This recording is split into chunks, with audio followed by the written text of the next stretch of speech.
మనలో చాలామంది సంబంధాలలోకి ప్రవేశిస్తాం, కానీ అతి కొద్దిమంది మాత్రమే ఆ సంబంధాలలో నిజంగా పెద్దవాళ్లమవుతాం. అవును. ఇది వినడానికి కొంచెం విచిత్రంగా ఉండొచ్చు కదా. మన వయసు పెరుగుతుంది, బాధ్యతలు పెరుగుతాయి, అన్నీ పెరుగుతాయి, కానీ మన భావోద్వేగాల ప్రపంచం మాత్రం కొన్నిసార్లు 10 ఏళ్ల వయసులోనే ఆగిపోతుంది. మనం పెద్దల శరీరంలో ఉన్న చిన్నపిల్లల్లా ప్రవర్తిస్తుంటాం. నిజం. ఈ ఆలోచన చాలా శక్తివంతమైనది. చాలా సంబంధాలలో వచ్చే సమస్యలకు మూల కారణం ప్రేమ లేకపోవడం కాదు. అస్సలు కాదు. ఇద్దరు వ్యక్తులు పెద్దల వయసులో ఉండి కూడా భావోద్వేగపరంగా పిల్లల్లాగే ప్రవర్తించడం, ఒకరి అవసరాలు మరొకరు తీర్చాలని డిమాండ్ చేసుకోవడం, చిన్న విషయాలకే అలిగి కూర్చోవడం, సరిగ్గా తమ సంతోషానికి భాగస్వామియే కారణమని నమ్మడం, ఇవన్నీ మనం ప్రతిరోజు చూసేవే. ఖచ్చితంగా. అందుకే ఈరోజు మనం ఒక ప్రత్యేకమైన అంశం గురించి కాస్త లోతుగా మాట్లాడుకుందాం. తప్పకుండా. దీనికి ఆధారం డేవిడ్ రీకో రాసిన how to be an adult in relationships అనే ఒక అద్భుతమైన పుస్తకం. ఇక్కడ ఒక విషయం స్పష్టం చేయాలి. చెప్పండి. ఈ చర్చ యొక్క ఉద్దేశం ప్రేమను ఎలా పొందాలో చెప్పడం కాదు, ఇప్పటికీ ఉన్న ప్రేమలో పరిపక్వంగా ఎలా ఉండాలో నేర్చుకోవడం. ఈ చర్చ యొక్క ప్రాముఖ్యత అంతా అక్కడే ఉంది. సంబంధాలలో ఎదురయ్యే అధిక బాధ, విపరీతమైన అతుక్కోవడం, లేదా చిన్న విషయాలకి మనసులో పాత గాయాలు తట్టి లేపడం వంటివి. అవును, ట్రిగ్గర్ అవ్వడం. ఇవన్నీ ప్రేమ లోపం వల్ల రావు. అవి మనలో భావోద్వేగ పరిపక్వత అంటే ఎమోషనల్ అడల్ట్హుడ్ లేకపోవడం వల్లే వస్తాయి. ఈ పుస్తకం ఆ లోపాన్ని సరిదిద్దడానికి ఒక స్పష్టమైన మార్గాన్ని చూపిస్తుంది. సరే, అయితే ఆ మార్గంలోకి వెళ్దాం. మొదటిగా అసలు ఈ పెద్దల ప్రేమ అంటే ఏమిటి? డేవిడ్ రీకో దీనికొక సూటి నిర్వచనమిస్తాడు. ఇది అవసరం గురించి కాదు, ఇది ఎంపిక అంటే చాయిస్ గురించి అని. ఈ ఒక్క వాక్యం చాలా లోతైనదిగా అనిపిస్తుంది. ఆశ్చర్యపరిచే విషయమేంటంటే ఈ ఒక్క వాక్యంలోనే మొత్తం సారాంశం ఉంది. పిల్లల ప్రేమకు పెద్దల ప్రేమకు మధ్య ఉన్న తేడాను ఇది చాలా స్పష్టంగా వివరిస్తుంది. ఉదాహరణకు పిల్లల ప్రేమ డిమాండ్లపై ఆధారపడి ఉంటుంది. దాని భాష ఎలా ఉంటుందంటే, నువ్వు నన్ను సంతోషంగా ఉంచాలి, నా అవసరాలు నువ్వు తీర్చాలి, నువ్వు నన్ను ఎప్పటికీ వదిలిపెట్టకూడదు. ఒక రకమైన డిపెండెన్సీ. అవును, ఇందులో ఒక రకమైన ఆధారపడటం, భయం స్పష్టంగా కనిపిస్తాయి. అంటే మన సంతోషం, మన భద్రత, ఈ రెండింటి రిమోట్ కంట్రోల్ను అవతలి వ్యక్తి చేతిలో పెట్టినట్టు. వాళ్ళు బటన్ నొక్కితే మనం సంతోషంగా ఉంటాం, లేకపోతే ఉండం. అంతే. మన సినిమాలో, కథల్లో కూడా ఇదే రకమైన ప్రేమను ఎక్కువగా చూపిస్తుంటారు కదా. నువ్వు లేకపోతే నేను లేను అనేది చాలా గొప్ప ప్రేమగా చిత్రీకరిస్తారు. ఖచ్చితంగా. కాని పెద్దల ప్రేమ దీనికి పూర్తి భిన్నం. ఇది స్వీయ సాధికారత మరియు స్వేచ్ఛపై ఆధారపడి ఉంటుంది. దాని భాష ఎలా ఉంటుంది? దాని భాష ఇలా ఉంటుంది: నేను నన్ను చూసుకోగలను, నా సంతోషానికి నేనే బాధ్యత, అయినా సరే నీతో ఉండటం నా అవసరం కాదు, అది నా ఎంపిక. చాలా తేడా ఉంది కదా. లేదా నేను నియంత్రించాలని చూడను, నీ స్వేచ్ఛను గౌరవిస్తాను. చూసారా, రెండింటి మధ్య ఎంత తేడా ఉందో? ఒకటి బంధిస్తుంది, మరొకటి స్వేచ్ఛనిస్తుంది. ఇక్కడే విషయం మరింత ఆసక్తికరంగా మారుతోంది. మన ప్రస్తుత సంబంధాల సమస్యలకు మూలాలు వర్తమానంలో లేవని, మన గతాన్ని, ముఖ్యంగా మన బాల్యాన్ని చూడాలని ఈ పుస్తకం చెప్తోంది. ఇది నిజమా? అంటే మన ప్రస్తుత సమస్యలన్నింటికీ చిన్నప్పటి సంఘటనలే కారణమా? అది కొంచెం అతిశయోక్తిగా అనిపించడం లేదా? మంచి ప్రశ్న. ఇది నింద వేయడం గురించి కాదు, మన గతాన్ని నిందించడం వల్ల ప్రయోజనం లేదు. ఓకే. ఇది మన ప్రవర్తనలోని కొన్ని నమూనాలను, అంటే ప్యాటర్న్స్ను అర్థం చేసుకోవడం గురించి. చిన్నప్పుడు మనకు ఏవైతే సరిగా అందలేదో, అందని ప్రేమ, శ్రద్ధ, అవును, వాటి కోసమే మనం పెద్దయ్యాక మన సంబంధాలలో తెలియకుండానే వెతుకులాడతాం. అవే మన బలహీనతలుగా మారతాయి. దీన్ని ఒక ఉదాహరణతో వివరిస్తారా? తప్పకుండా. అనుకుందాం, ప్రతిదానికి పర్మిషన్ అడిగే అలవాటున్న భాగస్వామిని చూసి మనం విసుక్కుంటాం. ప్రతి చిన్న విషయానికి నన్నెందుకు అడుగుతావు, నీకు సొంతంగా నిర్ణయం తీసుకునే స్వేచ్ఛ లేదా అని. సరిగ్గా అదే అంటాం. కాని బహుశా వాళ్ల చిన్నతనంలో తీసుకున్న ప్రతి నిర్ణయానికి తల్లిదండ్రుల నుండి తీవ్రమైన విమర్శలు ఎదుర్కొని ఉండవచ్చు. దాంతో వాళ్లు సొంతంగా నిర్ణయం తీసుకోవడానికి భయపడటం నేర్చుకున్నారు. ఇప్పుడు వాళ్లు తెలియకుండానే మనల్ని తల్లిదండ్రుల స్థానంలో చూస్తూ మన ఆమోదం కోసం చూస్తున్నారు. అంటే వాళ్లు మనల్ని భాగస్వామిగా కాకుండా ఒక ఆమోదముద్ర వేసే అధికారిగా చూస్తున్నారన్నమాట. ఖచ్చితంగా. అందుకే డేవిడ్ రీకో ఒక ముఖ్యమైన వాక్యం చెప్తాడు: unhealed childhood needs become adult relationship conflicts. నయం కాని చిన్ననాటి అవసరాలు పెద్దయ్యాక సంబంధాలలో సంఘర్షణలుగా మారతాయి. సమస్య అక్కడే మొదలవుతుంది. మన భాగస్వామే కానీ మన తల్లి లేదా తండ్రి కాదు అనే నిజాన్ని మర్చిపోయినప్పుడే అసలు సమస్య మొదలవుతుంది. సరే, మన బాల్యం మనల్ని ఇలా ప్రభావితం చేస్తుందనే విషయం అర్థమైంది. ఇది కొంచెం నిరుత్సాహంగా కూడా ఉంది. అంటే మనం ఎప్పటికీ మన గతం నుండి బయటపడలేమా? దీనికి పరిష్కారం లేదా? ఉంది, ఖచ్చితంగా ఉంది. ఇక్కడే ఈ పుస్తకానికి గుండెకాయ లాంటి 5 ఏల ప్రస్తావన వస్తుంది. 5 ఏల? అవును. ఇవి ప్రతి మనిషికి, ప్రతి సంబంధానికి అవసరమైన 5 ప్రాథమిక భావోద్వేగ అవసరాలు. వీటిని అర్థం చేసుకుని సరిగ్గా అన్వయించుకుంటే మనం నెమ్మదిగా మన పాత గాయాల నుండి బయటపడవచ్చు. చాలా ఆసక్తికరంగా ఉంది. ఆ 5 ఏలు ఏమిటి? మొదటిది అటెన్షన్, శ్రద్ధ. అంటే భాగస్వామి ఆఫీసు నుండి వచ్చి ఏదో ముఖ్యమైన విషయం చెబుతుంటే మనం ఫోన్ చూస్తూ చెప్పు వింటున్నా అనడం కాదనమాట. అస్సలు కాదు. అది కేవలం హాజరు మాత్రమే. శ్రద్ధ అంటే మనస్సు పెట్టి వినడం, వాళ్ల కళ్లల్లోకి చూస్తూ, వాళ్లు చెప్పేది పూర్తిగా అర్థం చేసుకుంటూ, వాళ్ల భావోద్వేగాలను గ్రహిస్తూ వినడం. అంటే నేను నీతోనే ఉన్నాను, ఈ క్షణం నా దృష్టి మొత్తం నీ మీదే ఉంది అనే భరోసానివ్వడం. అవును, ఇది ఎదుటివారికి మనమిచ్చే అతి పెద్ద గౌరవం. ఇక రెండవది అక్సెప్టెన్స్, అంగీకారం. అంటే మనల్ని మనం లోపాలతో, బలహీనతలతో సహా ఉన్నది ఉన్నట్టుగా అంగీకరించడం. కానీ ఇక్కడ నాకు సందేహం. భాగస్వామిలో నిజంగా మార్చుకోవాల్సిన చెడ్డ అలవాట్లుంటే, ఉదాహరణకు సమయపాలన లేకపోవడం లేదా బాధ్యతారాహిత్యంగా ఉండటం, అప్పుడు కూడా వారిని అలాగే అంగీకరించాలా? ఇది చాలా ముఖ్యమైన ప్రశ్న. అంగీకారం అంటే చెడు ప్రవర్తనను ఆమోదించడం కాదు, ఒక వ్యక్తి యొక్క మూల స్వరూపాన్ని, వాళ్ల వ్యక్తిత్వాన్ని గౌరవించడం. ఓకే, వ్యక్తిత్వాన్ని. వాళ్ల అలవాట్లను మార్చడానికి మనం సహాయం చేయవచ్చు, కానీ వాళ్ల వ్యక్తిత్వాన్నే మార్చాలని ప్రయత్నించకూడదు. నీవు నువ్వుగా ఉంటే నాకు ఇష్టం, కానీ నీ ఈ అలవాటు మన సంబంధాన్ని దెబ్బతీస్తోంది అని చెప్పడానికి. మరియు నువ్వు పూర్తిగా మారిపోవాలి, నువ్వు సరిగ్గా లేవు అని చెప్పడానికి చాలా తేడా ఉంది. మొదటిది అంగీకారం, రెండోది తిరస్కరణ. అర్థమైంది. ఇక మూడోది అప్రిసియేషన్, గుర్తింపు. అంటే మనం చేసే చిన్న చిన్న ప్రయత్నాలను కూడా గుర్తించి మెచ్చుకోవడం.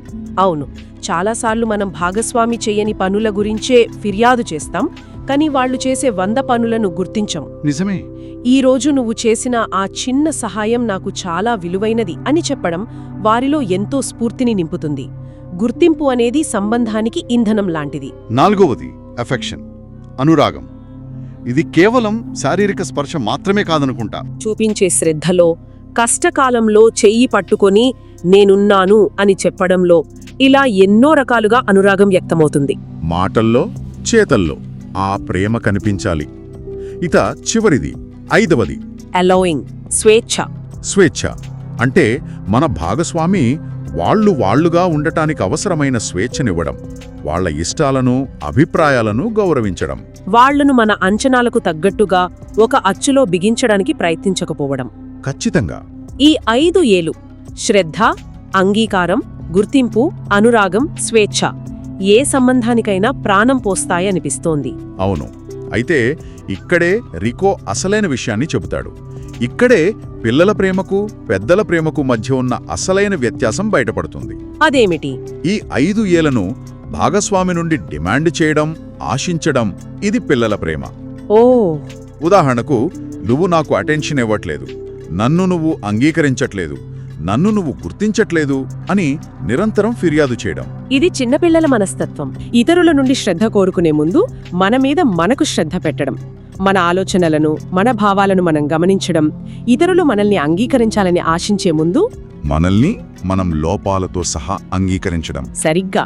అవును, నాలో ఈ లోపముంది, అయినా నన్ను ఇష్టపడుతున్నాను అని చెప్పుకోగలగడం. ఇది చాలా శక్తివంతమైన ఆలోచన. అంటే మన గుర్తింపు కోసం ఇతరులపై ఆధారపడకుండా మన ప్రయత్నాలను ముందు మనం గుర్తించుకోవడం. అవును, మనకు మనమే అనురాగాన్ని పంచుకోవడం. అంటే మన శరీరాన్ని, మనసును జాగ్రత్తగా చూసుకోవడం, మనం మనలా ఉండే స్వేచ్ఛను మనకు మనమే ఇచ్చుకోవడం. అర్థమవుతుంది. ఎప్పుడైతే ఈ 5 ఏలను మనకు మనమే ఇచ్చుకోగలమో, మన భావోద్వేగ అవసరాల కోసం భాగస్వామిపై ఆధారపడడం మానేస్తాం. అప్పుడు మనం వాటిని డిమాండ్ చేయం, పంచుకుంటాం. వావ్! అప్పుడు మన కప్పు నిండి ఉంటుంది. ఆ నిండిన కప్పు నుండే మనం భాగస్వామికి ప్రేమను ఇవ్వగలుగుతాం. ఖాళీ కప్పుతో ఇంకొకరి దగ్గర భిక్ష అడగక్కర్లేదు. ఇదే అసలైన భావోద్వేగ స్వాతంత్ర్యం. ఈ ఆలోచన అటాచ్మెంట్ మరియు ప్రేమ మధ్య ఉన్న వ్యత్యాసమనే మరో ముఖ్యమైన అంశానికి దారితీస్తుంది. చాలామంది ఈ రెండింటినీ ఒకటిగా పొరబడతారు కదా. అవును, ఇది చాలా కీలకమైన వ్యత్యాసం. రెండింటి మధ్య ఉన్న ప్రాథమిక తేడాను ఇలా చెప్పొచ్చు. అత్తుకోవడం అంటే అటాచ్మెంట్ భయంతో పుడుతుంది. భయంతో. ప్రేమ స్వేచ్ఛతో పుడుతుంది. అటాచ్మెంట్ యొక్క స్వరం నువ్వు లేకపోతే నేను ఉండలేను, నువ్వు నన్ను వదిలేస్తే నా జీవితం ముగిసిపోతుంది అన్నట్టుగా ఉంటుంది. ఇందులో ఒక రకమైన కంట్రోల్, పొసెసివ్నెస్ కనిపిస్తాయి. అవును, ఇది ఆధారపడటం, నియంత్రణ మరియు నష్టపోతామనే భయం నుండి వస్తుంది. ఇందులో నేను కన్నా నువ్వు ముఖ్యం. మరి ప్రేమ యొక్క స్వరం ఎలా ఉంటుంది? ప్రేమ యొక్క స్వరం పూర్తిగా భిన్నంగా ఉంటుంది.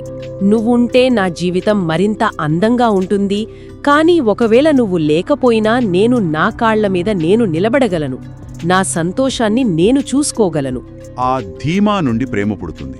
అవును, ఇది స్వేచ్ఛ, నమ్మకం మరియు స్వీయ విశ్వాసం నుండి వస్తుంది. ఇక్కడ నేను బలంగా ఉన్నాను, మనమనేది ఒక అందమైన ఎంపిక. అందుకేనేమో డేవిడ్ రీకో ఆ సవాల్తో కూడిన వాక్యం చెప్పాడు. If you can't be alone, you can't truly love. అంటే ఒంటరిగా ఉండలేని వారు నిజంగా ప్రేమించలేరు. ఇది వినడానికి కొంచెం కఠినంగా ఉంది. ఒంటరిగా ఉండటం చాలామందికి భయానకమైన ఆలోచన కదా. నిజమే, కానీ దానిలోని లోతైన అర్థమేంటంటే మనతో మనం సంతోషంగా ఉండటం నేర్చుకోవాలి. ఒంటరితనాన్ని మనం ఆస్వాదించగలిగినప్పుడు ఇంకొకరి సాంగత్యాన్ని మనం అవసరంగా కాకుండా ఒక అదనపు ఆనందంగా, ఒక ఎంపికగా చేసుకోగలుగుతాం. మనల్ని మనం ప్రేమించుకోలేనప్పుడు ఇంకొకరి ప్రేమను అడుక్కుంటాం. గొడవలు, కోపతాపాలు వచ్చినప్పుడు ఈ ఆలోచనలు ఎలా ఉపయోగపడతాయి? ఈ ట్రిగ్గర్స్ మన గురువులు అనే ఆలోచన వినడానికి బావుంది, కానీ నిజ జీవితంలో మనల్ని ఎవరైనా దారుణంగా బాధపెట్టినప్పుడు ఓ ఇది నా చిన్ననాటి గాయం అని ఆలోచించడం అసాధ్యం గదా. ఆ క్షణంలో కోపం రావడం సహజం. దాన్ని ఎలా నిర్వహించుకోవాలి? చాలా ఆచరణాత్మకమైన ప్రశ్న. రీకో చెప్పేదేమిటంటే ఆ క్షణంలోనే ఆత్మవిశ్లేషణ చేసుకోమని కాదు. అది సాధ్యం కాదు. అప్పుడేం చేయాలి? మనకు కోపం వచ్చినప్పుడు, బాధ కలిగినప్పుడు ఆ భావోద్వేగాన్ని అణిచివేయకూడదు. ముందు ఆ భావోద్వేగాన్ని అంగీకరించాలి. కాని ఆవేశంలో భాగస్వామిని నిందించే బదులు కాస్త సమయం తీసుకుని, అవును, ఈ విషయం నన్నెందుకు ఎంతలా బాధిస్తోంది అని తరువాత ప్రశాంతంగా ఉన్నప్పుడు మనల్ని మనం ప్రశ్నించుకోవాలి. అంటే తక్షణ స్పందనకు, ఆలోచనాత్మక ప్రతిస్పందనకు మధ్య ఒక విరామం తీసుకోవాలన్నమాట. ఖచ్చితంగా. భాగస్వామి మనల్ని బాధ పెట్టినప్పుడు వారిని నిందించే ముందు ఒక్క క్షణం ఆగి, ఈ నొప్పి ఇప్పుడు కొత్తగా పుట్టిందా లేక ఇది నా పాత గాయాన్ని తట్టిలేపుతోందా అని ఆలోచించుకోవాలి. ఉదాహరణకు భాగస్వామి మన మాట విననప్పుడు మనకు విపరీతమైన కోపం వస్తే అది బహుశా చిన్నప్పుడు మన మాటలకు ఎవరూ విలువ ఇవ్వని పాత అనుభవం నుండి వస్తున్న స్పందన కావచ్చు. అంటే భాగస్వామి చేసిన చిన్న పొరపాటు మనలోని పాత గాయాన్ని తాకి దాన్ని పెద్దదిగా చూపిస్తుంది. సరిగ్గా అదే. అంటే మన ప్రతిస్పందనలు మన శత్రువులు కాదు, అవి మనలోని నయం కాని గాయాలను మనకు చూపించే సూచికలు. అందుకే డేవిడ్ రిక్కో చెప్పిన మాట నాకు చాలా నచ్చింది. Conflict is not failure, it is curriculum. ఎంత అద్భుతమైన మాట. సంఘర్షణ వైఫల్యం కాదు, అదొక పాఠ్యాంశం. అవును, ప్రతి గొడవ మన గురించి మనం ఏదో ఒకటి నేర్చుకోవడానికి ఒక అవకాశం. మన భాగస్వామి మనకు అద్దం లాంటివారు. వాళ్ళు మనలోని గాయాలను మనకు చూపిస్తారు. మనం దాన్ని అవకాశంగా తీసుకుని ఆ గాయాలను మాన్పుకోవాలి. అంతేకాని అద్దం పగలగొట్టకూడదు. అంటే నా భాగస్వామి నన్ను విసిగించిన ప్రతిసారి నా చిన్ననాటి సమస్యల జాబితా తీసి చూసుకోవాలన్నమాట. ఇది చాలా పనితో కూడుకున్నదిగా అనిపిస్తోంది. మొదట్లో అలాగే ఉంటుంది. మరి పరిపక్వమైన సంబంధంలో ఇంకా ఏ లక్షణాలుండాలి? కొన్ని ముఖ్య లక్షణాలు ఉంటాయి. మొదటిది, సరిహద్దులు స్పష్టంగా ఉంటాయి. బౌండరీస్. ఎవరి బాధ్యతలు వారివి, ఎవరి వ్యక్తిగత స్వేచ్ఛ వారిది అనే స్పష్టత ఉంటుంది. ఒకరి జీవితంలో మరొకరు పూర్తిగా కలిసిపోరు. అవును. రెండవది, బాధ్యతను ఒకరిపై ఒకరు నెట్టుకోరు. నా కోపానికి కారణం నువ్వు అనకుండా, నీ మాటలకు నేను ఇలా స్పందించాను, నా స్పందనకు నేనే బాధ్యత వహిస్తున్నాను అని ఒప్పుకోగలగడం. అంతిమంగా, నీ సంతోషం నీ బాధ్యత. ఖచ్చితంగా. ఇదే అన్నింటికన్నా కీలకమైన సూత్రం. మనల్ని సంతోషంగా ఉంచడం మన భాగస్వామి పని కాదు, వాళ్ళు మన సంతోషానికి తోడవ్వగలరు. తోడవ్వగలరు, దాన్ని పంచుకోగలరు. కాని దాన్ని సృష్టించడం లేదా నియంత్రించడం వాళ్ళ బాధ్యత కాదు. ఆ బాధ్యత పూర్తిగా మనదే. ఈ నిజాన్ని అంగీకరించినప్పుడే సంబంధం భారంలా కాకుండా ఒక అందమైన, స్వేచ్ఛాయుతమైన ప్రయాణంలా మారుతుంది. ఈ చర్చ మొత్తాన్ని ముగిస్తూ డేవిడ్ రీకో చెప్పిన ఒక శక్తివంతమైన మాట గుర్తుకొస్తోంది. ప్రేమ అంటే ఒకరినొకరు పూర్తి చేసుకోవడం కాదు, ఒకరికొకరు తోడుగా ప్రయాణించడం. మనం అసంపూర్ణులమని, మనల్ని పూర్తి చేయడానికి ఇంకొకరు కావాలని అనుకోవడం పిల్లల ప్రేమ. కానీ ఇద్దరు పరిపూర్ణ వ్యక్తులు కలిసి తమ ప్రయాణాన్ని పంచుకోవడమే పెద్దల ప్రేమ. ఎంత బాగా చెప్పారు. ప్రేమలో పెద్దవాళ్లమవ్వడం అంటే కఠినంగా, భావరహితంగా మారడం కాదు. దానికి బదులుగా మరింత నిజాయితీగా, స్థిరంగా మరియు బాధ్యతతో మారడం. మన భావోద్వేగాలకు మనమే యజమానులమవడం. అవును, ఈ ప్రయాణం కేవలం మన సంబంధాలనే కాదు, మన ఆత్మను కూడా పరిపక్వం చేస్తుంది, మనల్ని మనకు మరింత దగ్గర చేస్తుంది. ఈ చర్చ వింటున్న వారి ఆలోచనల్లో ఒక కొత్త స్పష్టతను తెస్తుందని ఆశిస్తున్నాను. ముగించే ముందు వింటున్న వారిని ఆలోచింపజేసే ఒక ప్రశ్న అడగండి. ఈరోజు తమ భాగస్వామి నుండి ఎక్కువగా ఆశించే ఏది? శ్రద్ధ, గుర్తింప, అంగీకారమా? ఏదైనా సరే, ఈరోజు దానిని బయటి నుండి ఆశించే బదులు తమలో తామే ఎలా పెంపొందించుకోవచ్చు? మంచి ప్రశ్న. బహుశా 5 నిమిషాలు తమ ఆలోచనలతో తాము గడపడమా? లేదా చేసిన ఒక చిన్న పనికి తమను తాము మెచ్చుకోవడమా? ఆలోచించండి.